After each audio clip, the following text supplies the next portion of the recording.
بہت سارے فائدے ہیں شادی کے. میرا خیال ہے اس اینگل سے کبھی آپ لوگوں نے نہیں سوچا ہوگا. عام طور پر جب شادی کی بات ہوتی ہے یا شادی کا خیال آتا ہے تو بس اچھے کپڑے، زیور، میک اپ اور گویا مقابلہ حسن میں شرکت کی تیاری سمیت پارٹیسپینٹس کے. اور تو بات یہ ہے کہ شادی جو ہے یا نکاح جو ہے وہ صرف ایک خوشی کا موقع نہیں یا کوئی اچھے کپڑے اور اچھے زیور کے پہننے کا موقع نہیں، بلکہ اس کے علاوہ اس سے آگے اس کے بہت سے فائدے ہیں. ایک فائدہ اولاد کا ہے کیونکہ مقصود بقائے نسل ہے. یعنی نکاح کا اصل مقصد کیا ہے کہ انسانی نسل باقی رہے، اور اس میں کوشش کرنے سے اللہ کی محبت کا فائدہ بھی ہے. نیز حضرت محمد رسول اللہ صلی اللہ علیہ وسلم کی محبت کی طلب بھی ہے کہ آپ کو امت کی کثرت پر فخر ہوگا، یعنی قیامت کے دن. علاوہ ازیں اس میں نیک اولاد کی دعا سے برکت کا حصول بھی ہے. یعنی مرنے کے بعد انسان کے لیے نیک اولاد دعائیں کرتی ہے اور انسان کو اس سے فائدہ پہنچتا ہے. اور چھوٹے بچے کی موت سے شفاعت کی امید بھی. نکاح کے فوائد میں سے شہوت کی آفت دور ہو جانے کی وجہ سے شیطان سے بچاؤ بھی ہے، اور اس میں نفس کی راحت بھی اور بیوی کی رفاقت سے انس و محبت بھی ہے. یعنی ایک کمپینین مل جاتا ہے انسان کو جس سے انسان بہت کچھ شیئر کر سکتا ہے.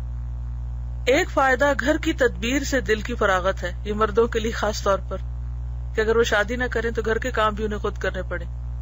کھانا پکانے، صفائی کرنے، بستر بچھانے، برتن صاف کرنے اور اسباب زندگی تیار کرنے سے کفالت بھی ہے.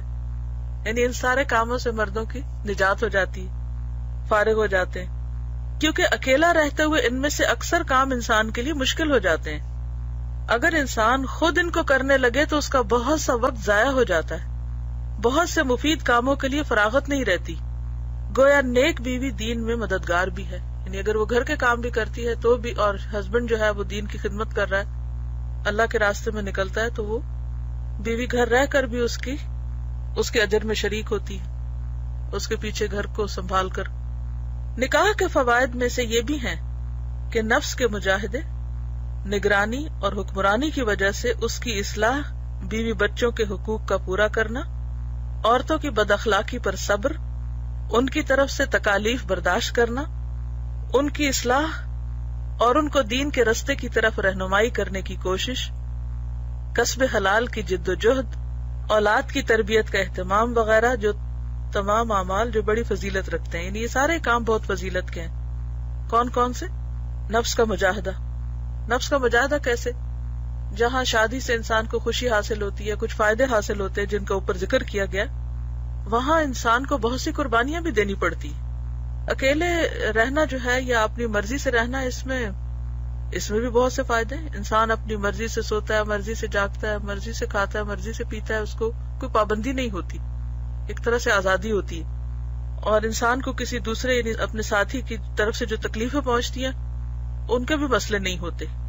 لیکن جب انسان کسی کے ساتھ مل کر رہتا ہے تو بہت سی چیزیں مرضی کے خلاف جاتی ہیں، تو اس میں نفس کا مجاہدہ ہوتا ہے، یعنی نفس کا جہاد بیسیکلی، کہ انسان کے اندر صبر و برداشت آتی ہے.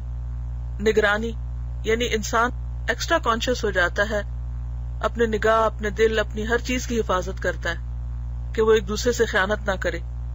اور حکمرانی کی وجہ سے اس کی اصلاح، یعنی گھر کا ایک نظام قائم ہوتا ہے جس میں ہسبینڈ جو ہے وہ ایک طرح سے حکمران ہوتا ہے.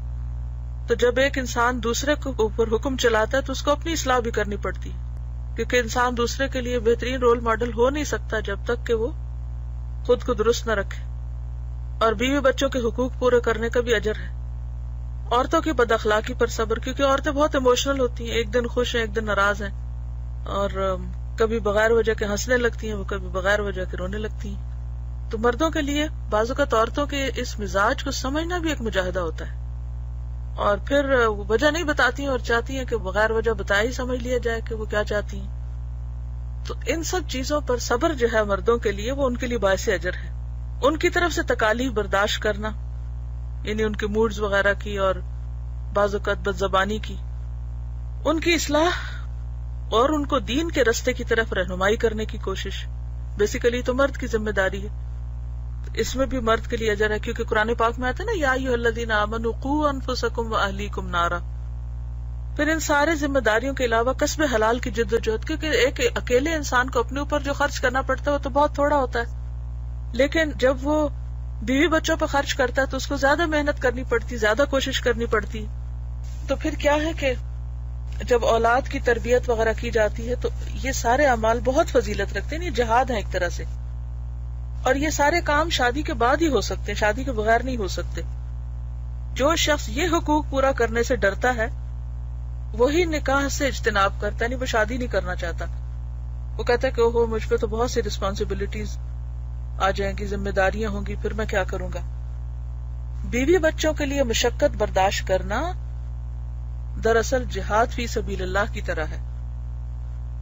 ایک دن میں بیٹھی تھی تو میرے سن ان لا چھوٹا والا جو ہے وہ مجھے بتا رہا تھا کہ شادی کے بعد میری زندگی بالکل بدل گئی ہے، اور یعنی مجھے اب ہر وقت سوچنا پڑتا ہے کہ اچھا مجھے کس وقت گھر جانا ہے یا کس وقت کون سا کام کرنا ہے، اور بہت سی چیزوں کا پلان کرنا پڑتا ہے، پھر سوچ سمجھ کے چلنا پڑتا ہے.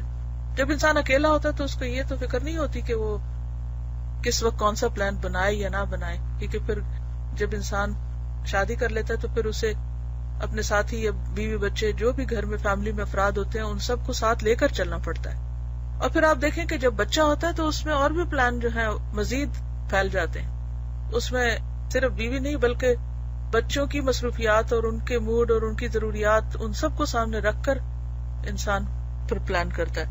تو یہ ساری چیزیں جو آزاد منش انسان ہوتا ہے یا انڈیپینڈنٹ انسان ہوتا ہے اس کے لیے ایک بہت بڑا بوجھ بھی ہوتا ہے، لیکن جو شخص اس کو خوشی سے قبول کرتا ہے اور ان ساری ذمہ داریوں کو مرضی کے خلاف جاتے ہوئے بھی، تکلیف اٹھا کر کرتے ہوئے بھی کرتا رہتا ہے، تو اس کا اجر و ثواب اتنا ہے جیسے اللہ کے راستے میں کوئی جہاد کر رہا ہو.